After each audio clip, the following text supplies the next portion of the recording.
किया जाता है ना। तो हमारे मनोरंजन मंत्री जी कभी कहते हैं कि सांड है, कभी कहते हैं गाय हैं, कभी कहते हैं तोता है, कभी कहते हैं शेर हैं। तो अपने दोनों बच्चों को बांधे छाने कुटियाएँ, क्योंकि मैं तो इंसान का बच्चा हूँ ना, मुझे कैसे कोई बांध सकता है। और बीमार हैं, जब बीमारी बढ़ जाती है ज़्यादा ना तो आदमी उल्टा सीधा बोलने लगता है। एक बकबकाइटिस बीमारी होती है। माननीय ओम प्रकाश राजभर जी बकबकाइटिस नाम की बीमारी से ग्रस्त हैं और इनका बड़बोलापन सब आप लोग जानते हैं। मैं माननीय मुख्यमंत्री जी से अनुरोध करूँगा, जिस आदमी के ज़ुबान पर लगाम नहीं हो, जिस आदमी कब किसको गाली दे देंगे, कब किसको कुछ बोल देंगे, उल्टा सीधा बोलना, कभी आज कुछ बोलना, कभी कल कुछ बोलना, ऐसे व्यक्ति को इतने महत्वपूर्ण पद पर रहने के बजाय मनोरंजन मंत्री का पोर्टफोलियो दे दें। वो घूम घूम मनोरंजन करते रहेंगे। सर, एनडीए प्रत्याशी जो अरविंद राजभर हैं कह रहे हैं कि जो सरकार थी सपा की लगातार 3 बार, लेकिन कुछ काम नहीं हुआ। घोसी में मैं सांसद बनूंगा तो मिनी पीजीआई बनवाऊंगा। 7 साल से किसकी सरकार है? 3 बार नहीं 7। हाँ जी। जो भी बता दीजिएगा, पत्रकार किस लिए हैं? यहाँ तो गवाह रहे हैं ना। बता दीजिएगा जो भी कुछ यहाँ दिख रहा है सपा सरकार का ही दिख रहा है। स्टेडियम में जितना काम हुआ वहाँ राजीव राय का बोर्ड लगा हुआ है। जिस 4 लेन सड़क से आजमगढ़ से लौट यहाँ आते हैं वो राजीव राय का बनवाया हुआ है। जिस बहादुरगंज वाली सड़क से आते हैं वो भी हमारे लेटर हेड पर बना हुआ है। और जिन सड़कों पर जाते हैं वो हमने ही बनवाया था। ये और बात है कि उनके सरकार में उसका रिपेयरिंग तक नहीं हो पाया। अब मुझे नहीं पता कि अब किस नशे में, सत्ता का नशा है या कुछ और है। वो बोल रहे हैं कि सपा ने सरकार नहीं किया। 7 साल से यहाँ, 10 साल से केंद्र में सरकार है। जवाबदेही समझ। और आप पत्रकार भाइयों से एक शिकायत है, बुरा न मानो तो कहूँ, जब आप सवाल करते हैं राजीव राय से या किसी से कि आपको घोसी वोट क्यों दे, तो वो सवाल होने लगता है कि घोसी विपक्ष में ने क्या काम किया है, विपक्ष का काम बताइए, विपक्ष को जनता वोट क्यों दे। तो आप पूछ नहीं सकते कि सरकार आपकी है, क्यों मुँह में दही जम जाता है?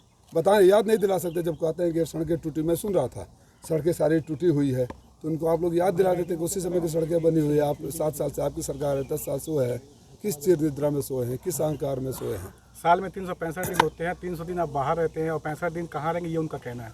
मुझे भी कहना, अपनी चिंता करें। बलिया से लड़े, वहाँ से भाग गए, बनारस से लड़े, वहाँ से भाग के आ गए। 14 साल से राजीव राय यहीं हैं। राजीव राय जब वो कहीं नहीं थे, आप उनसे पूछे कि कोरोना में कहाँ थे, महामारी में कहाँ थे, लॉकडाउन में कहाँ थे, ट्रेन की दुर्घटना हुई थी कहाँ थे, बच्चे अनाथ हो रहे कहाँ थे, आपके समाज के बच्चे विदेशों में फंसे हुए थे कहाँ थे, आपके समाज के बच्चे अनाथ हो गए कहाँ थे, आपके समाज के बच्चे अफ्रीका में मरे हुए थे कहाँ थे, बाढ़ में कहाँ थे, कटान में कहाँ थे। आप लोग सवाल नहीं करते हो। आप लोग सवाल नहीं करते तो ऐसे लोगों का हौसला बढ़ता जाता है। मैं ये पूछ रहा हूँ कि मैं 365 दिनों में कितना दिन रहता हूँ, ये पत्रकार साथी भी जानते हैं कितना दिन रहता हूँ। किसी भी नेता सांसद से सबसे ज़्यादा समय यहाँ दिया हूँ, उसकी ज़रूरत नहीं है। छापा मऊ में पड़ा था, कहीं और नहीं पड़ा था। मैं उनसे पूछना चाहता हूँ, घोसी के लोगों, आप सवाल करो जहाँ भी जाए, पकड़ लो इन बाप बेटा को और पूछो कि इन सब मुसीबतें से जब झेल रही थी जनता यहाँ के घोसी के, तो आप लोग कहाँ थे? 7 साल से विधायक हैं, 2 बार मंत्री रहे। उस खड़ंजे का नाम बता दे जो खड़ंजा बनाए हो। अरे यार, बड़ी बड़ी बात है। कह रहे हैं कि हम सेटिंग कर दिए समाजवादी पार्टी के प्रत्याशी का, आपको भी टिकट हारेंगे। आपकी सेटिंग होती है। मैंने थोड़ी देर बोला ना, विनाश काले विपरीत बुद्धि मनोरंजन मंत्री हैं, बकबकाइटिस नाम की बीमारी से ग्रस्त है। अपने बेटे की सेटिंग करने पहले गए बलिया बांसडी, सेटिंग नहीं हुई भाजपा के साथ, तो हमारे साथ आ गए। बनारस में सेटिंग करने गए, सेटिंग नहीं हुआ, तो अब छड़ी पर सेटिंग करने यहाँ आ गए हैं। तो पहले अपने बच्चों की सेटिंग कर ले, फिर बाद में कभी बसपा का सेटिंग करते हैं, कभी सपा का सेटिंग करते हैं। उनसे उनके बच्चे सेट तो हो ही नहीं पा रहे हैं, किसी और की सेटिंग क्या करेंगे? बीमारी से ग्रस्त है, उनको कौन से इलाज की आवश्यकता है? उनको मानसिक शांति चाहिए। मुझे तो लगता है कि कैबिनेट का बोझ संभाल नहीं पाएंगे। एक चुनाव के बोझ में इतने भग गए हैं कि कुछ भी बोलने लगते हैं। कुछ भी जनता ने जवाब दिया ना, समाजवादी पार्टी की सरकार बन सकती है। लड़के ने बोल दिया हाँ बन सकती है, बोल दिया ना। तो उनको मानसिक शांति की ज़रूरत है। एक चुनाव का तनाव में इतना उल्टा सीधा बोल रहे हैं। मान लीजिए मंत्रालय में तो अच्छा हुआ कि आचार संहिता लग गया, काम करने का बोझ हो गया, पता नहीं क्या करेंगे वो। इसलिए बाबा को फिर सलाह दे रहा हूँ। कह रहे हैं कि 1 हफ्ता में मैंने माहौल थोड़ा सा बना दिया, इतना माहौल बना दूंगा कि जमानत जब्त हो जाएगी। 30 तारीख को वो बंगलोर चले जाएंगे, सीधे फ्लाइट पकड़ते। अच्छा, बबुआ कहाँ जाएंगे? मैं तो यही था, 14 से चुनाव लड़ा, हारा यही था। 19 में चुनाव नहीं लड़ा, यही था। उनके बलिया से बनारस गए, बनारस से घोसे, घोसे से कहाँ जाएंगे ये पूछने लगते।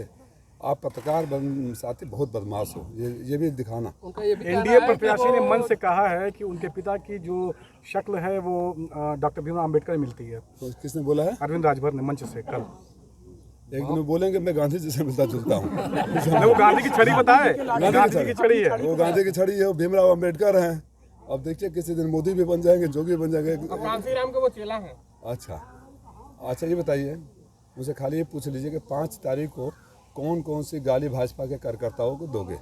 मैं भारतीय जनता पार्टी के कार्यकर्ताओं को कहना चाहता हूँ कि आप इस व्यक्ति ने आपकी माँ बहन को गालियाँ दिया था, आपको जूते मारने की बात किया था। 5 तारीख को ये व्यक्ति फिर आपकी माँ बहन की गाली देगा और आपको जूते मारने की बात करेगा।